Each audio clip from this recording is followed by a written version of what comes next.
You know, there are a few things more stressful for a homeowner. One second, life is normal. The next, you're staring at a spreading water stain on your ceiling or a full-on flood in your basement. It's a real shock. So, today we're going to dive deep into your home's worst enemy, water, and figure out how to survive it. So let's just cut right to it. Picture this. You walk into a room and there's water everywhere. That initial wave of panic hits. What's the very first thing you should do? What's the right thing to do? It turns out knowing that answer before it happens can make all the difference in the world. And here's the real kicker. Water is sneaky. It doesn't just make a puddle, it silently seeps into your drywall, it soaks deep into the wood of your subfloors, and it can start to compromise the actual bones of your house. What you see on the surface, that's just the beginning. The real danger is the hidden stuff, like mold and rot that comes later. All right, let's treat this like we're preparing for battle. The first rule is to know your enemy. And when it comes to your home, water is a relentless intruder. The second it finds a way in, the clock starts ticking.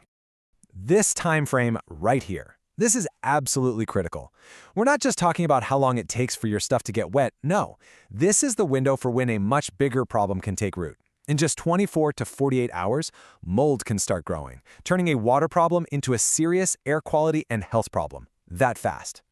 So, to properly defend your home, you've got to know where the attacks are coming from. And it's not always the big, dramatic storm you see on the news. Sometimes the call is coming from inside the house. A lot of the time, the biggest threats are literally right outside your door. It totally depends on where you live, right?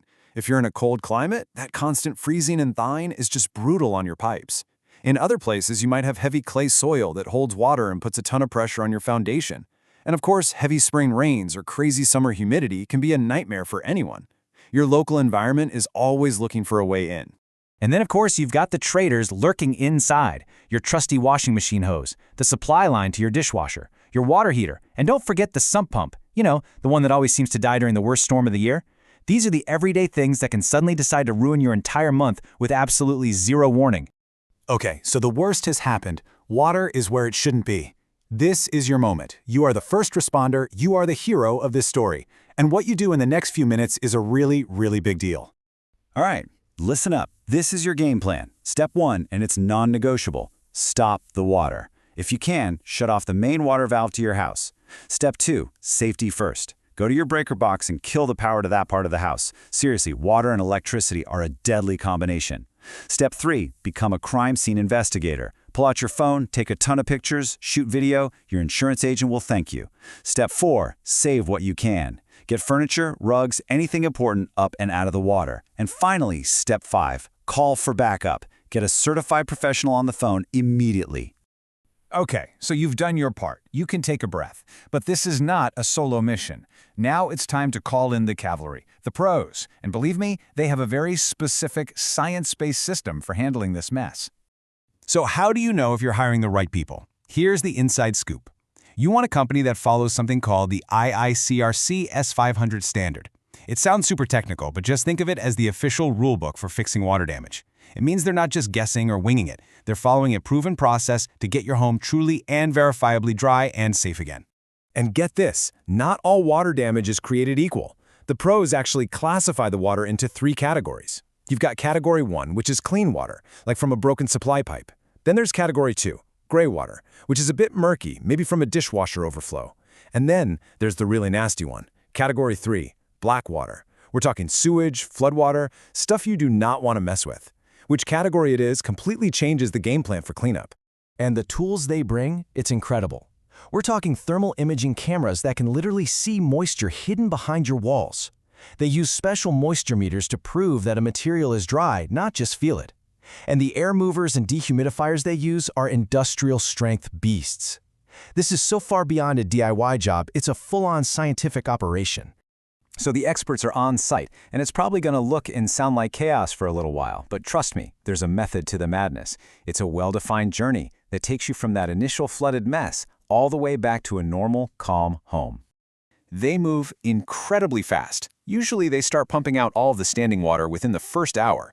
The real waiting game, though, is the drying phase. That can take anywhere from 3 to 7 days of equipment running around the clock with daily checks. After that, they'll remove any materials that just couldn't be saved. And then finally, the reconstruction can begin. It takes patience for sure, but it's a methodical process.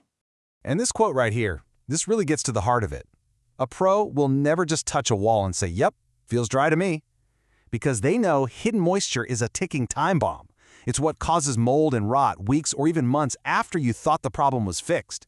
It's not about feelings, it's about the data from their instruments. That's the only way to be sure. Okay, so you made it through. The house is back to normal. Now what? Well, now we play offense. It's all about shifting from reacting to a crisis to proactively preventing the next one.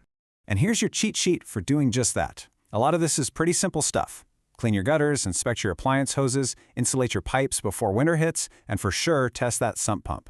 But if you only do one thing from this list, please make it the last one. Go find your main water shutoff valve right now and make sure everyone in your house knows where it is and how to turn it off. That one little piece of information is an absolute superpower in an emergency. Look, at the end of the day, you can't prevent every single thing from going wrong. Life happens. But being prepared is what separates a manageable inconvenience from a full-blown catastrophe. Your home is safe and sound right now, and that's great. But the real question is it ready for whatever comes next?